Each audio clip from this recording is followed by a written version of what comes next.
Hi, it's Natty. I made a video previously about how I used to be a men's rights activist, and I was talking about why people believe the West is gynocentric. So now I'm going to go into more detail about why I believe the West is not gynocentric overall, and I will reference the fact that this perspective is rooted in deep resentment of the Theotokos Mary, the Virgin Mary, the Mother of God.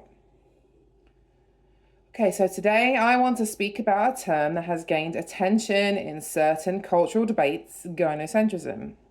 The word was popularized by the writer Peter Wright in men's rights and anti-feminist circles. And by gynocentrism, he means a social order that centers women, their needs, their desires, their welfare at the expense of men. According to Wright, Western civilization is fundamentally gynocentric. It has elevated women to the position of the Virgin Mary, the object of reverence and service, while reducing men to disposable providers. Remember, he views Mary as an archetype, like she's some kind of feudal lady or feudal lord. It's a provocative thesis, but is it true? Is the West really gynocentric overall? I want to tell you that it is not. And Wright's framing is really powerful, which is why we are having this conversation, or you guys are listening to me and gals online. But it's also very selective, and it misses the complexity of Western history and culture. Let's look at Wright's claim. In his writings, he argues that Western culture shifted in the medieval era when devotion to the Virgin Mary and the rise of courtly love turned society into a female-centered order. Women, he says, became exalted as pure and idolized, while men were cast as knights, servants, or sinners, forever striving to please women. In his view, this medieval pattern carried forward into modernity. He says feminism is not a break from tradition, but an intensification of it, the natural outgrowth of a culture already centered on women's desires. So when men sacrifice for women, or when laws prioritize women's welfare, Wright calls this evidence of gynocentrism. This is a very alluring thesis. Why does this thesis resonate with some people?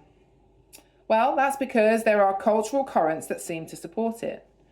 The tradition of chivalry placed men in service to women. The figure of Mary in Catholic devotion inspired an exalted view of femininity. Modern welfare policies often emphasize protecting mothers and children. Contemporary feminist discourse often frames women as victims needing special advocacy. Put it together, and it can appear that the West has indeed inbuilt a culture around elevating women. Wright's language of gynocentrism gives people a lens through which to interpret these patterns. It's basically a meta-narrative. Now, the problem with this view is that it is one-sided. It confuses symbolic ideals with social reality. It ignores the ways Western society has, in fact, been dominated by men. And it mistakes episodes of female idolization for a totalizing cultural order. Let's try and unpack this a bit. Symbolic ideals do not equate to actual power. Yes, the Virgin Mary was exalted, and yes, courtly love praised ladies as queens, but women in medieval Europe still had fewer rights, less property, and less access to education or authority, and the cultural symbol of female elevation did not translate into female rule. Second, Western institutions were overwhelmingly patriarchal. Political authority, religious office, military command, and legal power were held almost exclusively by men. To call this gynocentric is to overlook the obvious.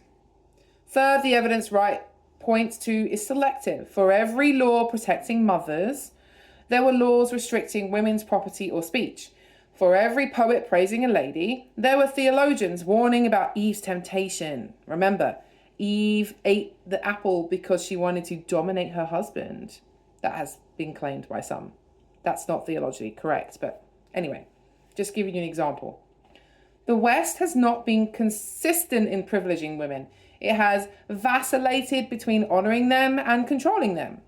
I'm thinking about Freud's observation of the Madonna versus the whore, and these kind of two binary opposites. All right, why the West is not gynocentric? I would argue no, and that's because we have power structures. Political and institutional power in the West has historically been male dominated. From kings to parliaments to bishops, authority was almost always in male hands. Then there was legal rights. Until the late 19th and early 20th centuries, women were denied voting rights, property rights, and professional roles. A truly gynocentric society would not have excluded half its population from civic life. Now, I understand when I was a men's rights activist that their argument about this is that women didn't need to put themselves in a kind of forward-facing position where they could be sacrificing themselves, you know, in combat or like speaking or as a politician, and that they kind of chose to be back in the shadows, whispering in the king's ear, that kind of trope, right? And I think this is a lot of cope, personally, because I am a married woman and I know numerous married women, and I can tell you that if I want my husband to do something, I cannot just whisper in his ear and tell him to do it. He is a man with his own autonomy and an ego. Bless him, I love him. But he's a man, and lots of women know how men are, especially if women try to assert some type of authority over them. This kind of like point that the MRAs, Peter Wright types bring up is that women are sort of this weird seductress, manipulative in the shadows, you know, just there whispering in his ear when he doesn't know it. It's very, it's dodgy. I don't know what word I want to use, but it's not really realistic to what actually happens in real life in relationships. Most women struggle with codependency and the problem of trying to assert themselves and self-actualize. That's the default position for most women. They don't start out as some kind of manipulator. That's like a small minority of the population that can probably achieve that.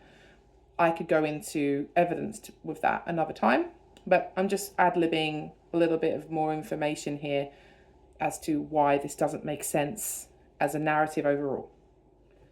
Then we have the ideas of labour and sacrifice. Men were expected to fight wars, provide labour, sacrifice their bodies in dangerous work, and this suggests that men were dispensable or disposable, but society relied on their duty and saw their lives as instrumental to broader goals. Contemporary shifts in modern feminism, whatever one thinks of it, did not arise out of gynocentric dominance, but out of centuries of restriction and exclusion, and it was a protest against male-centered systems. I'm sorry, but the feminists in the beginning of the century had a point, okay? And we can talk about how egalitarianism basically is the reason that they responded in another video. Taken together, these points show that the West has been, if anything, ambivalent about women, sometimes elevating them as symbols, sometimes excluding them as citizens, but never consistently organizing itself around their centrality. This idea that they were centered implies that they were important and dominating and dictating. And I just blows my mind that anyone could say that that is the case. We think the term persists because, well, I think it persists because Peter's words, it names a genuine feeling some men have that society asks much of them while placing women's needs first. We can acknowledge that perception without accepting the sweeping claim that the whole civilization is gynocentric. In reality, what we are seeing is not gynocentrism, but a set of cultural paradoxes. Women are symbolically elevated, yet practically restricted. Men institutionally dominant, yet socially expected to sacrifice. A constant negotiation between protecting the vulnerable and empowering the powerful. The West is not gynocentric, it is contradictory, complex, and always in flux. Now, I'm going to bring in the kind of Orthodox Christian perspective here, because I'm Orthodox and I can't really talk about this without my worldview being informed by them. From an Orthodox Christian perspective, Wright's framework also fails because it reduces human relations to a power struggle between the sexes. Orthodoxy does not see man and woman as locked in rivalry, but as united in Christ. Male and female together bear the image of God, not as master and servant, nor as centre and margin, but as equal persons called to communion. The veneration of the Theotokos, for example, is not gynocentrism. It is not the elevation of women over man, but the glorification of God's work in humanity through the humble obedience of Mary. To misinterpret this as a social program of female supremacy is to miss its theological depth. In the same way, chivalry was not gynocentrism, but a code of service rooted in Christian ideals of honour and charity, that it later degenerated into sentimentalism is a mark of human frailty, not divine design.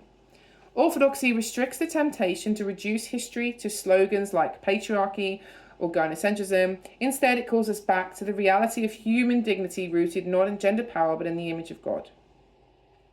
So, Peter Wright's popularization of the word gynocentrism offers a lens, but a very distorted one. It exaggerates elements of female idolization while ignoring centuries of male dominance. It mistakes cultural poetry for political reality, and it risks turning our understanding of history into a caricature. The West has been many things: patriarchal, contradictory, conflicted, sometimes protective of women, sometimes repressive of them, but it has not been consistently gynocentric. To say so is to tell half the story and call it the whole. Our task, especially as Christians, is to see beyond such reductionist frames. Male and female are not rivals in history's tug of war. They are co-workers in salvation. They are co-equal, called to unity in Christ. Where Wright sees gynocentrism, the church sees instead the mystery of man and woman together bearing the divine image in self-sacrifice.